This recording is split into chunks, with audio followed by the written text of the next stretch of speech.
Doctor साहब, ये कुछ कहा जाता है कि जी हम सोशल मीडिया को इसलिए भी कंट्रोल नहीं कर सकते कि जो मेन उनके इदारे हैं, उनके ऑफिस पाकिस्तान में नहीं हैं। उस सिलसिले में कोई आपने कोशिश की उनके ऑफिस पाकिस्तान लाने के लिए? सर जी, एक ग्लोबल इशू है वो। इस तरह से कि देखिए, अगर आप कोई इधर टीवी चैनल है, अखबार है, मीडिया है, वो रेगुलेटेड है ऑफ कोर्स, कोई रेगुलेशन तो एग्जिस्ट करती है और इस पर डिबेट हो सकती है, अच्छी है, बुरी है, इंप्रूव हो सकती है ऑफ कोर्स। लेकिन एक मुल्क में आखिर एक काम चल रहा है, उसकी कोई रेगुलेशन है, कोई लॉ ऑफ द लैंड है। इस वक्त तो हमारा लॉ ऑफ द लैंड भी डिफाइंड नहीं, और ऑफ कोर्स ये जो कंपनीज इतनी बड़ी बड़ी ऑपरेट कर रही हैं वो हमारे सिस्टम से लिंक्ड भी नहीं। और इसमें सिर्फ एक तो रेगुलेशन है, उसके बाद बिज़नेस है, टैक्सेशन है।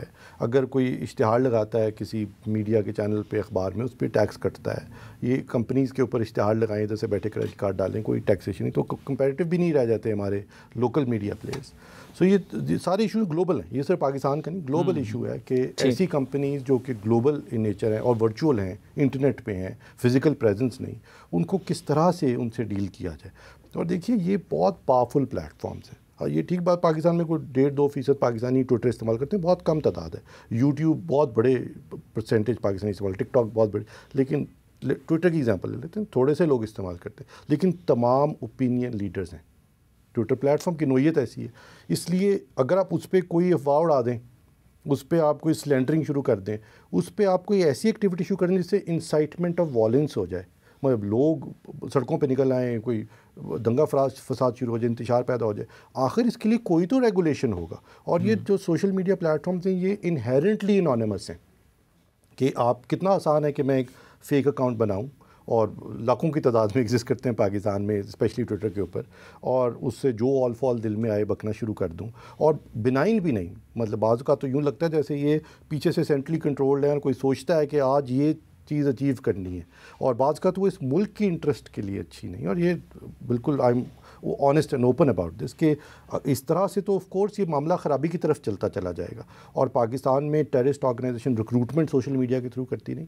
मुझे याद है कई साल कबल जब पंजाब में मैं काम किया करता था, तो आई वाज टोल्ड कि दाइश बहुत सारी रिक्रूटमेंट सोशल मीडिया के थ्रू करती है। तो मैंने कहा कैसे पता चलता है? उन्होंने कहा ये आपको दिखाते हैं।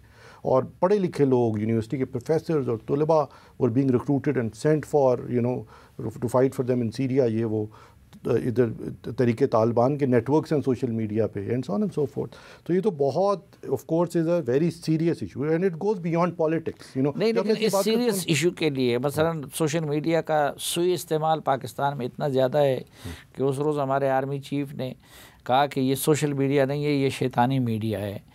तो आप ख़ुद भी उससे आगाह है कि उसको किस तरह मनफी मकासद के लिए इस्तेमाल किया जा रहा है। तो इसके तदारुक के लिए आपने कुछ किया या कुछ मंसूबा छोड़ के जा रहे हैं? सर, दो काम किए। एक हो गया वो ये कि सबसे पहले ये कि इसको एप्रीहेंड करना किसने, पहला सवाल। तो अभी हमने FIA का काम लगाया हुआ था। FIA में एक विंग है, साइबर क्राइम विंग।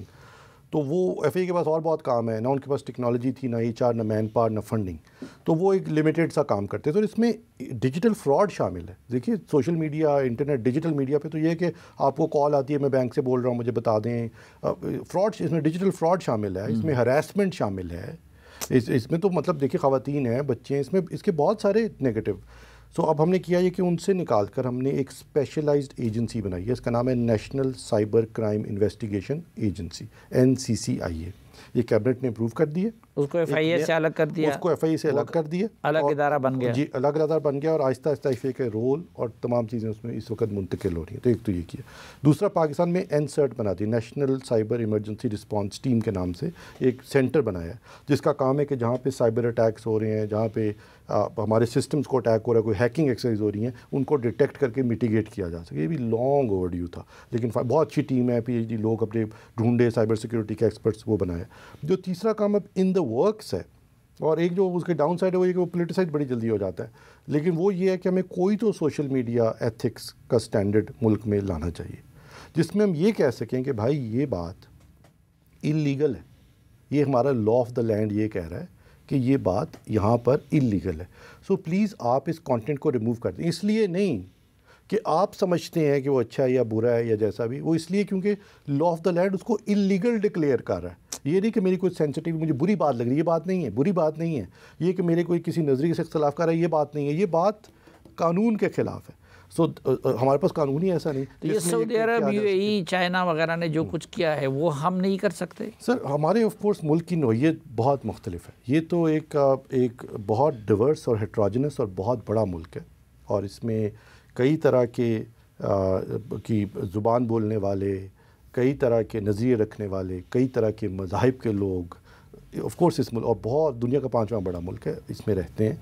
और इसलिए इसकी ये जो मैनेजमेंट है, ये इसको नी जग भी नहीं करना, इसको नुआंस तरीके से करना है। आखिर लोगों को अपनी राय के इजहार की आज़ादी होनी चाहिए, आखिर लोगों को पीसफुल प्रोटेस्ट की इजाज़त होनी चाहिए, आखिर लोगों को एक दूसरे से कनेक्ट करके, बात करके, अपना नज़रिया बयान करके इजाज़त होनी चाहिए। बेशक वो हुकूमत वक्त को बुरी लगती है, वो किसी एक और नज़रिए को बुरी लगती है, ये भी तो बहुत ज़रूरी बात है। ये मेरे एक दोस्त हैं, वो कहते हैं ये वैक्सीन की तरह है कि ये वक्त पे ना लगे तो फिर बीमारी बढ़ जाती है। तो ये भी अगर लोग अपनी इजहार ना कर सकें तो ये वैक्सीन ही मिसिंग हो जाएगी इस माशरे से। तो ये तो बहुत हेट्रोजनस और डिवर्स मुल्क है और बहुत बड़ा मुल्क है, और इसमें कई तरह के नज़रिए। और दूसरा ये कि पाकिस्तान वहाँ हुकूमतों ने अपने हाथ में रखा है रेगुलेट करने का मामला, तो हम अपने हाथ में नहीं रख सकते। नहीं सर, रेगुलेट का मामला ये कि एक तो ये कि हमें ये नहीं करना चाहिए कि हम कोई प्लेटफॉर्म बंद कर दें, ये तो इसका हल नहीं, ये तो नीजक रिएक्शन है। हल इसका ये है कि हम कोई स्टैंडर्ड कोड, कोई एथिक्स का कोड ले आएँ कि अगर कोई खातून सोशल मीडिया के ऊपर कोई बात करती है, तो अगर कोई उसको हरास करता है, उसको फ़िज़िकल वायलेंस से हरास करता है, उसके कोई नाज़ेबा तस्वीरें डालना शुरू कर देता है, कोई गालियाँ निकाल, तो इसकी कोई तो तदारुद होगा जनाब। तो आई थिंक वो हमें बिल्कुल लाने चाहिए। हमें ग्लोबल डिजिटल सिस्टम से हर वक्त कनेक्टेड रहना चाहिए, हमें आइसोलेट तो नहीं होना चाहिए। हम उस तरह के मुल्क नहीं हैं, हम कोई नॉर्थ कोरिया, रशिया तो नहीं कि हम आइसोलेट हो जाएं।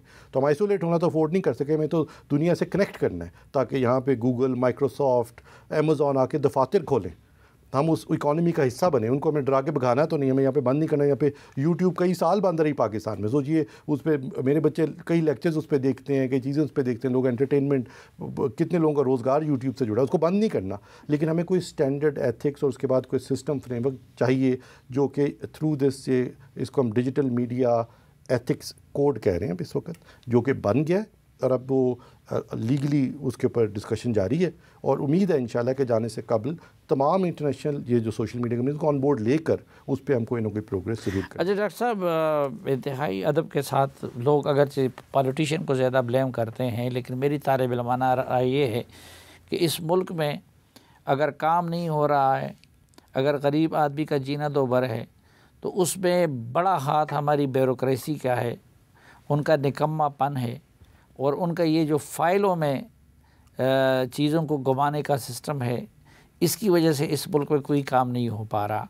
तो सरकारी दफातर को डिजिटलाइज़ करने के लिए कुछ आपने किया, उसमें कुछ कामयाबी मिली? सर मैंने तो अपनी ज़िंदगी के 7 साल इस कारोबार में लगाए पंजाब में, एज़ यू नो, शहबाज शरीफ साहब के साथ। और अगर आप पंजाब का कोई भी निज़ाम देखें तो वो डिजिटाइज्ड है। पंजाब में पटवार का सिस्टम ख़त्म हो चुका है, वो ठीक है, उसके बाद हुकूमत आई, उसने उसको 19-20 करने की कोशिश की, लेकिन सारा लैंड रिकॉर्ड डिजिटाइज हुआ है पंजाब में। 5.5 करोड़ दही अराजी के मालिकान का रिकॉर्ड डिजिटाइज़ किया गया, और उसके लिए फिर एक नया इदारा खड़ा किया गया जो कि पटवार सिस्टम से डिफरेंट था, जिसको पंजाब लैंड रिकॉर्ड अथॉरिटी कहते हैं। अगर आपको अपनी ज़मीन की फ़र्द चाहिए या आपने उसको बेचना है तो आप PLRA के सेंटर में जाएंगे, आप पटवारी के पास नहीं जाएंगे। उसमें ऑफ कोर्स वो हुकूमतें आती हैं, वो अपनी इस तरह की हरकतें करती हैं, लेकिन बेसिकली वो एक नया निज़ाम खड़ा किया गया। लाइकवाइज मैं आपको एग्जांपल दूं करप्शन की, कि हमारे इतने कोर्ट केसेस, इतने डिस्प्यूट्स इसलिए होते हैं कि लोग back dated, under valued stamp paper ले लेते हैं, उसके ऊपर कोई इबारत लिख लेते हैं, जाके कोर्ट में केस कर देते हैं। तो पंजाब में इलेक्ट्रॉनिक स्टैम्प पेपर्स हैं, अब वो सिंध में भी हमने राइज कर दिए, उधर भी इंट्रोड्यूस करवा दिए। और जब मैंने ये स्टैम्प पेपर्स बनाए, तब सोचिए कि ये जो एक्ट था, स्टैम्प पेपर ये है कि अगर मैं और आप कोई ट्रांजैक्शन करें और हम चाहते हैं कि स्टेट उसकी विटनेस बने, तो हम एक ऐसे कागज़ पे लिख लेते हैं जिसको स्टेट जिसकी कॉपी रखती है, ये स्टैम्प पेपर, और इसके बाद वो एक ड्यूटी लेती है। ये जो स्टैम्प एक्ट है ये 1899 का बना हुआ था, मतलब 1900 से कबल ये बना हुआ था, 117 साल पुराना था जब इसको मैंने चेंज करना शुरू किया पंजाब में। और हमने इलेक्ट्रॉनिक स्टैम्प पेपर लेके आए, तब हुकूमत पंजाब की स्टैम्प एक्ट ड्यूटी से जो आमदन थी वो 23 अरब रुपया सालाना थी। 2 साल में 53 अरब रुपया सालाना हो गई, मतलब डबल से भी बढ़ गई। ये करप्शन थी back dated under valued stamp papers की, और लाखों के हिसाब से कोर्ट केसेस हैं जिसमें हमने पुलिस के निज़ाम को डिजिटाइज किया। अल्लाह ना करे आप किसी थाने में जाना पड़े, लेकिन पंजाब में अगर आप जाएँ तो यू विल बी सरप्राइज्ड, आपकी FIR डिजिटाइज्ड है, उस पर QR कोड है, एक थाने में 26 रजिस्टर होते हैं, सारे के सारे डिजिटाइज्ड हैं, लिंक्ड हैं, आप ज़िमनी नहीं बदल सकते, आप वहाँ का रोज़नामचा नहीं रुकवा सकते, और वहाँ पे पूरा एक निज़ाम बनाया गया, क्रिमिनल रिकॉर्ड डिजिटाइज़ किया गया, सारे सूबों के क्रिमिनल रिकॉर्ड को लिंक कर दिया गया। ये बहुत फंडामेंटल काम थे और बहुत मुश्किल थे पंजाब में करने उस वक्त, और आप शायद कुछ से वाकिफ़ ही। अगर पंजाब जाएँ, आपको हमारे खिदमत सेंटर जाइए, ये आपको लगेगा आप किसी अच्छे बैंक में आ गए हैं, अपनी आप टोकन लेंगे, बारी का इंतज़ार करेंगे, डोमिसाइल बनवाएंगे, ड्राइविंग लाइसेंस बनवाएंगे, गाड़ी को रजिस्टर करवाएंगे। तमाम हुकूमत की सर्विसेज पंजाब की हद तक डिजिटाइज हो गई। अब यही काम बाकी सूबों में होने वाला है। जब मैं PITB में था तो मैंने KP में बहुत काम करवाया, हालांकि उस वक्त मुतारिब पॉलिटिकल गवर्नमेंट्स थी, लेकिन KP में बहुत सारे सिस्टम्स रेप्लिकेट किए गए। मेरे बड़े अच्छे दोस्त दुरानी साहब IG हुआ करते थे वहाँ पे, नासिर दुरानी साहब, तो उनकी मदद से पुलिस का सारा निज़ाम वहाँ पे रेप्लिकेट किया गया। वहाँ पे KPIT बोर्ड बनाया, मैंने उसका एक्ट लिखा, उस वक्त बैठ कर KPIT बोर्ड बनवाया गया। इसी तरह से बलूचिस्तान के अंदर बहुत सारे काम अब किए हैं जो कि पंजाब IT बोर्ड कर रहा है। अब गोल है कि हमारे पास नेशनल IT बोर्ड है, इदारे हैं, लेकिन जो आपकी दूसरी बड़ी बात है वो ये कि ये ब्यूरोक्रेसी वाला पॉइंट बहुत अच्छा है, लेकिन मुझे ये लगता है कि इसको भी, मतलब मैं 7 साल हुकूमत पंजाब में काम किया, लोग कहते थे कि ये तुम नहीं कर पाओगे, लेकिन मुझे लगता है कि जितनी भी चीज़ें हमने अटैम्प्ट की, हमने तकरीबन सारी मुकम्मल की। मैंने एक यूनिवर्सिटी बनाई, मैं उसका वाइस चांसलर था। मैंने पहला स्टार्टअप इंक्यूबेटर बनाया। आज पाकिस्तान में पिछले 4 साल में $800 मिलियन स्टार्टअप्स में इन्वेस्ट हुए। हमने रोज़गार प्रोग्राम शुरू किया। सारी हुकूमत के driving licence, domicile, property tax, हर चीज़ डिजिटाइज़ कर दी है पंजाब के अंदर। मुझे कोई मुश्किल नहीं आई, इसी ब्यूरोक्रेसी के साथ काम किया। फेडरल गवर्नमेंट में 4 महीने हो गए सर, अभी तक कोई हम 13-14 काम कर चुके हैं, कई मैंने आपको गिनवाए भी हैं, और कुछ बहुत पेचीदा नेचर के थे, इसी ब्यूरोक्रेसी ने किया। एक इम्पॉर्टेंट बात यह है कि ब्यूरोक्रेसी को आपने इस्तेमाल कैसे करना है, ये भी बहुत एक नुआंस्ड बात है। ये कि आपको मालूम ही नहीं कि सिस्टम चलता कैसे है, उस सिस्टम से, उस प्रोसेस से काम करवाना कैसे है, ये भी लोगों को समझने की, जो लीडरशिप पोजीशन में आते हैं उनको समझने की ज़रूरत है। ये ज़रूर है कि अगर ये आप सिस्टम देखें तो it is long outlived it's utility. आप एक DC का 71,000 रुपये तनख्वाह होती है डिप्टी कमिश्नर की, पूरा डिस्ट्रिक्ट का वो बादशाह होता है, तो आप एक्सपेक्ट करते हैं वो करप्शन नहीं करेगा, आप एक्सपेक्ट करते हैं वक्त पे दफ्तर जाएगा, वक्त पे घर जाएगा। आप सुबह उससे थोड़े से नाराज़ हो जाते हैं तो आप उसको डिप्टी कमिश्नर से उठा के DG लाइब्रेरीज लगा देते हैं, तो आपका ख्याल है वो आपकी हर बात नहीं मानेगा।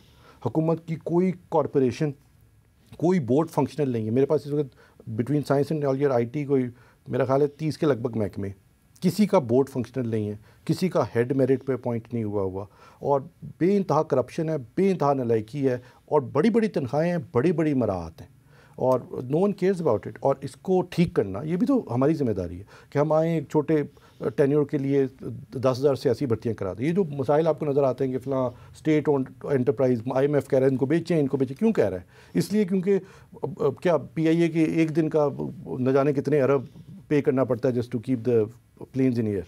तो कब तक आप ये करते, क्योंकि वहाँ पे हज़ारों की तादाद में हर जगह के ऊपर हर महकमे में जहाँ आप जाएँ आपको सियासी भर्तियाँ नज़र आएंगी, अपने घर के ठेकेदार नज़र आएंगे, और ब्यूरोक्रेसी को कुछ हद तक रेजिस्ट करती है, लेकिन उसके बाद मिल जाती है ऑफ कोर्स, क्योंकि उनकी इंटरेस्ट अलाइंड है। तो ये इसको होलिस्टिकली देखने की ज़रूरत है। लेकिन मैं मतलब द रीज़न आई से दिस, ऑफ कोर्स, जो कुछ आपने पंजाब में किया था तो वो यहाँ क्यों नहीं कर सके मरकज़ में? सर बहुत तेज़ी से हो रहा है, और फेडरल गवर्नमेंट का ऑफ कोर्स सर्विस डिलीवरी का रोल नहीं है। हमारे पास तो कोई education, health, life stock, irrigation नहीं है। हमारे तो यही बड़े वाले रोल हैं कि फेडरल गवर्नमेंट वर्टिकली ऑर्गेनाइज है, लेजिस्लेटिव है, कंसल्टेटिव इन नेचर। पाकिस्तान का सिस्टम स्ट्रक्चर्ड इस तरह। तो जो मैंने आपको राइट ऑफ वे पॉलिसी बताई, सब सूबों ने इसको अडॉप्ट किया, लेकिन ये करना बहुत मुश्किल था। एक बात आपने की थी E-ऑफिस बनाने का, जी, उसका क्या हुआ? E-ऑफिस तो अब चल रहा है, अब मेरी भी सारी फाइलें इलेक्ट्रॉनिक आती हैं, लेकिन इसमें इंपॉर्टेंट बात यह है कि ये फ़ाइलों के निज़ाम में नुक्स है, नहीं होनी चाहिए, वो इलेक्ट्रॉनिक होनी चाहिए, और फेडरल गवर्नमेंट में है भी, पंजाब में सारी हैं, लेकिन एक्चुअल जो फंक्शन है गवर्नमेंट को उसको डिजिटाइज़ करने की ज़रूरत है। तो फॉर इंस्टेंस अगर हम कहते हैं कि हमारे जो इरीगेशन का पानी चोरी होता है, तो भी कोई टेलीमेट्री सिस्टम लगाएं, वो फाइलों को भी डिजिटाइज़ कर लें, लेकिन एक्चुअल निज़ाम को डिजिटाइज़ करें। इसी तरह कोर्ट केसेस, आप कोर्ट में केस फाइल करें, स्टे ले लें, जुडिशल ब्रांच को थोड़े से पैसे दे दें, 20 साल केस नहीं लगेगा।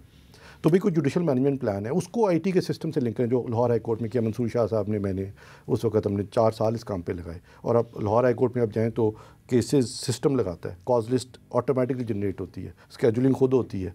वो अब आप वो सर्कुलेशन से केस को बाहर निकलवाना बहुत मुश्किल काम है।